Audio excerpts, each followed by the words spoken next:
Hello students, आप सबका मेरे YouTube चैनल में स्वागत है। आज हम लोग बात करेंगे कि तीन कोटि के सारणिक का मान कैसे निकालते हैं। और इससे पिछले वाले वीडियो में हम आपको बताए भी थे कि तीन कोटि के सारणिक का मान निकालते कैसे हैं। उसमें आपको बेसिक कॉन्सेप्ट बताए थे कि कोई भी अगर तीन कोटि का सारणिक दिया हुआ है, तीन कोटि का वर्ग आव्यूह दिया हुआ है, तो उसका सारणिक मान कैसे निकालेंगे। इसको निकालने का आपको 6 तरीके बताए थे, जिसमें 3 पंक्ति द्वारा और 3 जो है स्तंभ द्वारा। बात समझ में आ रही है? तो 3 पंक्ति और 3 स्तंभ आप किसी की सहायता से अगर निकालते हैं तो उसका मान हर केसेज में क्या होगा, सेम आएगा। आज हम लोग उसी 3 कोटि के वर्ग आव्यूह का सारणिक मान निकालने के लिए सीखेंगे, लेकिन शॉर्टकट तरीके से। अगर आपको एग्जाम में ऑब्जेक्टिव क्वेश्चन आ जाए तो आपको उतना एक्सपेंड करने की जरूरत नहीं है, साइन जो है याद करने की जरूरत नहीं है, कब माइनस होगा कब प्लस होगा। आपको डायरेक्ट तरीके बताते हैं और इस तरीके से हम लोग जो है आज सीखेंगे। ठीक है, तो ध्यान से समझिए। देखिए, मान लीजिए हमारे पास कोई जो है एक वर्ग आव्यूह है। इस वर्ग आव्यूह से पहले हम आपको एक नाम बता देते हैं। उस रूल्स का क्या नाम है? उस रूल्स का नाम है सेरस रूल। उस रूल्स का क्या नाम है? सेरस रूल। इस रूल की सहायता से हम 3 कोटि के सारणिक का मान निकालेंगे। क्लियर?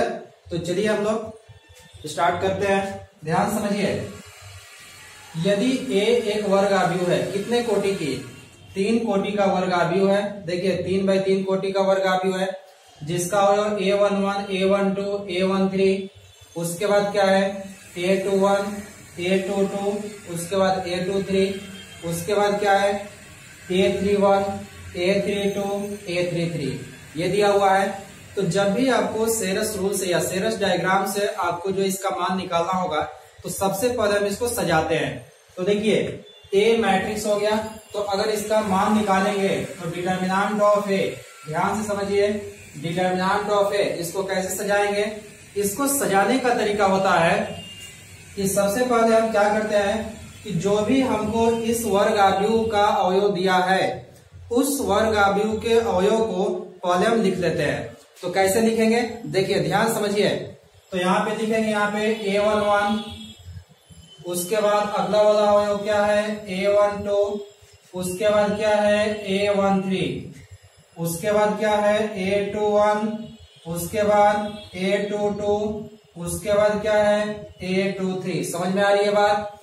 आप लोग जल्दी जल्दी जुड़ते जाइए, वीडियो को लास्ट तक देखिएगा और लाइक जरूर कीजिएगा। लाइक, शेयर और कमेंट्स आप जरूर करेंगे। जिस तरह का भी आपको जो है कॉन्सेप्ट लगेगा, अच्छा भी लगे बुरा भी लगे, या समझ में आ रहा है कि नहीं समझ में आ रहा है, आप कमेंट जरूर करें। ठीक है, तो जल्दी से आप कमेंट कर दें। चलिए आगे देखते हैं, ध्यान समझिए। नेक्स्ट क्या मिलेगा? A31, उसके बाद A32, उसके बाद A33। हो गया। तो इस अवयव को सजाने के बाद, इस अवयव को सजाने के बाद अब हम लोग क्या करते हैं कि देखिए, पहले वाला जो है स्तंभ, दूसरा स्तंभ, तीसरा स्तंभ सजा दिए, टोटल अवयव को सजा दिए। सजाने के बाद अब हम यहाँ से आपको बताते हैं क्या करना है। देखिए, सबसे पहले इस वर्ग आव्यूह में जो जो अवयव है उसको लिख लीजिए। उसके बाद यहां से पहला वाला स्तंभ और फिर दूसरा वाला स्तंभ, पहला स्तंभ दूसरा स्तंभ को फिर आगे हम लोग सजाएंगे। तो पहले स्तंभ में क्या क्या दिया हुआ है? A11, पहला वाला कॉलम में क्या है? A11, दूसरा क्या है? A21, तीसरा क्या है? A31, ये अवयव है। उसके बाद अगला क्या है? C2 में A12, उसके बाद A22, उसके बाद क्या है? देखिए ध्यान से बताइए, यहाँ पे कितना लिखे हैं? A32। तो आपको सजाने आ गया। जब भी आप सेरस डायग्राम की सहायता से जो है 3 कोटि के वर्ग आव्यूह का सारणिक मान निकालेंगे, तो वहां पे सबसे पहले जो भी वर्ग आव्यूह का है उसको लिख लीजिए। उसके बाद पहले वाला स्तंभ फिर दूसरे वाले स्तंभ को सजा देंगे। अब हम क्या करते हैं कि यहाँ पे देखिए, ये अगर यहाँ से हम लाइन खींचे तो कितना अवयव मिल रहा है? 1। यहाँ से खींचे तो कौ मिल रहा है? 2 ठो। तो ये वाले जब 2 गो एगो अवयव मिलेगा रेखा में, तो वो वाला जो है अवयव हम लोग नहीं लेते। हम लोग स्टार्ट करते हैं यहाँ से। ध्यान समझिए, जहां से आपको 3 जो है अवयव मिल रहा है, तो 3 अवयव कहां से मिल रहा है। अब हम क्या करते हैं कि इसको देखिए कैसे सजाना है, ध्यान समझिए। ये वाला जो है दिख रहा है आपको, इसमें कितने अवयव मिल रहा है, देखिए यहाँ पे 1 2 3 दिख रहा है। तो हम क्या करते हैं, यहाँ से विकर्ण के रूप में एक रेखा खींचते हैं, ठीक है। तो ये रेखा, जो रेखा में 3 अवयव होगा उसी को हम लोग विकर्ण के रूप में मानते हुए चलेंगे। देखिए दूसरा वाला, इसको ऐसे ले लीजिए, ध्यान समझिए, इसको इस तरह से ले लेंगे। देखिए इसमें 3 अवयव है। उसके बाद अगले वाले में इसको इस तरह से लेंगे हम लोग, देखिए 3 ठो मिल गया। इसका मतलब कि यहाँ पे देखा जाए तो सिंपल सा वे में हम लोग समझें तो देखिए 3 ठो विकर्ण यहाँ पे दिख रहा है कि नहीं। आपको याद है कि 3 कोटि के वर्ग आव्यूह में कितने विकर्ण जो भी होगा तो उसमें कितने अवयव होते हैं, 3। तो 1 2 और 3, इसमें 3 ठो इस तरह से मिल गया। अब देखिए 3 ठो जो है विकर्ण हम इस तरह से खींचेंगे, ठीक है। तो अगर यहाँ से हम खींचते हैं, यहाँ से देखिए, यहाँ से तो एक ही अवयव मिलता, तो इसको छोड़ देंगे। जिसमें 3 अवयव मिलेगा उसी को देंगे। बात समझ में आया।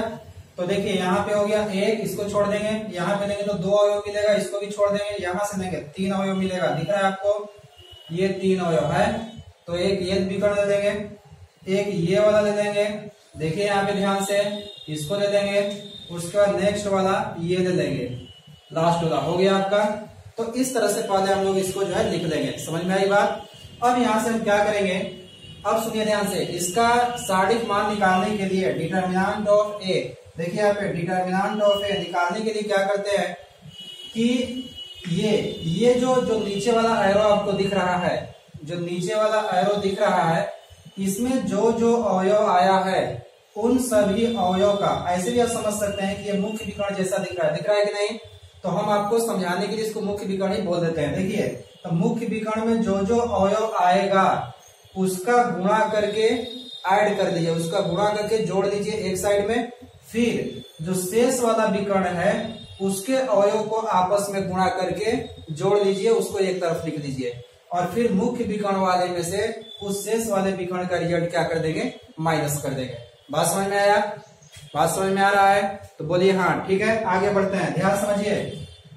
तो क्या करेंगे यहाँ पे कि इसमें मुख्य विकर्ण में कौन कौन है, A11, तो क्या लिखेंगे यहाँ पे A11 इंटू कितना होगा, A22 इंटू कितना होगा, A33 हो गया।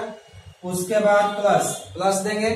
बोलिए अगला में कौन है, ये वाला, देखिए इस तरह से याद रखिएगा, ऐसे करेंगे फिर माइनस ऐसे वाला में होगा, ठीक ना। इसका मतलब कि इस तरह से जो एरो बनाए हैं इसको गुणा के जोड़ेंगे अलग और फिर माइनस करेंगे और शेष वाले विकर्ण में जितना अवयव है उसका गुणा करके जोड़ेंगे अलग और उसको घटा देंगे। क्लियर।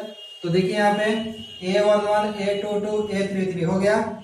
दूसरा वाला विकर्ण कौन है, यहाँ पे है, इसमें अवयव A12, इसमें क्या है इंटू में A23, इंटू में कितना है A31। समझ में आई बात। फिर प्लस, बोलिए अगला हम क्या लिखने वाले हैं, अगले वाले में लिखने वाले हैं क्या A13, उसके बाद इंटू में A21, इंटू में कितना A32 हो गया। तो ये हो गया आपका मुख्य विकर्ण का जो भी अवयव था उसको गुणा करके जोड़ दिए, हो गया इतना। फिर माइनस, अब देंगे माइनस। देखिए अब शेष वाले में वैसी कहानी करेंगे। तो शेष वाला कौन है, देखिए ये वाला, इसमें कौन कौन अवयव आया है, ध्यान समझिए। A31 इंटू कितना होगा A22 इंटू कितना है A13। देखिए यहाँ पे A31 into A22 into A13 हो गया। उसके बाद प्लस देते हैं, यहाँ देखिए यहाँ दिख रहा है प्लस, हो गया। प्लस कितना लिखेंगे फिर A32 सेकेंड वाला A32 इंटू A23 इंटू कितना होगा A11, ये हो जाएगा।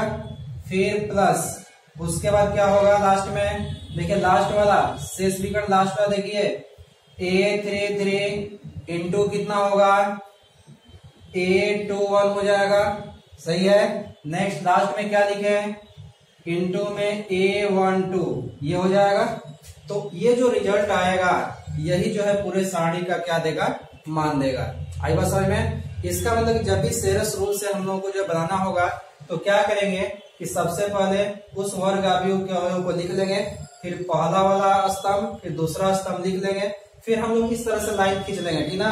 देखिए मुख्य विकर्ण में 3-3 अवयव वाला जो है ऐसे बना लेंगे, और फिर शेष वाले विकर्ण में 3-3 अवयव वाला बना लेंगे इस तरह से, और फिर मुख्य विकर्ण वाले में से शेष वाले को क्या कर देंगे, माइनस। लेकिन तरीका क्या है कि जो भी मुख्य विकर्ण में अवयव आएगा, जो भी विकर्ण में अवयव आएगा, इसका गुणा करके जोड़ देंगे, अलग लिख लेंगे, और जो शेष वाला विकर्ण बन रहा है उसके अवयव को गुणा करके अलग जोड़ देंगे, और फिर मुख्य विकर्ण वाला में से शेष वाले को क्या कर देंगे, घटा देंगे। हम आपको मुख्य विकर्ण इसलिए बोले थे क्योंकि आपको याद रहेगा, क्योंकि आपको पीछे बताया था कि मुख्य विकर्ण में इस तरह से होगा नहीं। अब ये नहीं कहे कि सर मुख्य विकर्ण में अवयव तो एकदम आई और जे सेम होता है तो उसी को लेते हैं, ये बस आपको बोलने के लिए, आपको समझने के लिए आपको बता दिए कि इस तरह से लेंगे हम लोग, ठीक है। अब इस पे एक एग्जाम्पल करते हैं, क्लियर हो गया। तो इसको आप कॉपी कर लें, और कॉपी करने के बाद हम लोग इसके एग्जाम्पल देखेंगे। फिर जल्दी से कॉपी कीजिए सब लोग, तब तक वीडियो को लाइक कर दीजिए। अगर आप लोग मेरे चैनल पे पहली बार हैं तो उसको सब्सक्राइब जरूर करें। कॉपी कर दिया आप लोग। चलिए इसका एग्जाम्पल लगाते हैं, ध्यान समझिए। इसका एग्जाम्पल हम लोग बनाएंगे। अब इतना जो है आपको दिखा दिए, ये थोड़ा सा कॉन्सेप्ट था इसलिए थोड़ा ज्यादा बड़ा हो गया है ना। आपको क्वेश्चन जब बनाएंगे तो बहुत ही आसान तरीके से बनेगा। देखिए ध्यान से, ये बहुत ही आसान रूल है, और ऑब्जेक्टिव क्वेश्चन के लिए बहुत ही कम समय में ये जो है आपको आंसर देने वाला है। इसलिए इस रूल्स को आप याद रखेंगे और इसी से आप जो ऑब्जेक्टिव क्वेश्चन बनाने का प्रयास करेंगे। तो हम लोग एक एग्जाम्पल लेते हैं और उसको बनाते हैं, ठीक है। तो देखिए ध्यान समझिएगा, एक क्वेश्चन लेते हैं। मान लीजिए कि A इक्वल टू एक मैट्रिक्स है, A इक्वल टू एक मैट्रिक्स है जिसका अवयव 3, 5, 4 हो गया। उसके बाद 1, 2, 1, उसके बाद क्या दिया, बोलिए क्या लिखे हैं, 2, 3, 1। अब बताइए, आप आंसर देंगे, ध्यान समझिएगा। पहले इसको क्या करेंगे, सजाएंगे। अच्छा ये बताइए इसकी कोटि कितनी है, इसकी कोटि है 3/3। कितनी कोटि है, 3/3। तो इसका डिटर्मिनेंट वैल्यू निकालेंगे। तो डिटर्मिनेंट ऑफ ए क्या बताया तरीका, सबसे पहले इसको सजाएंगे।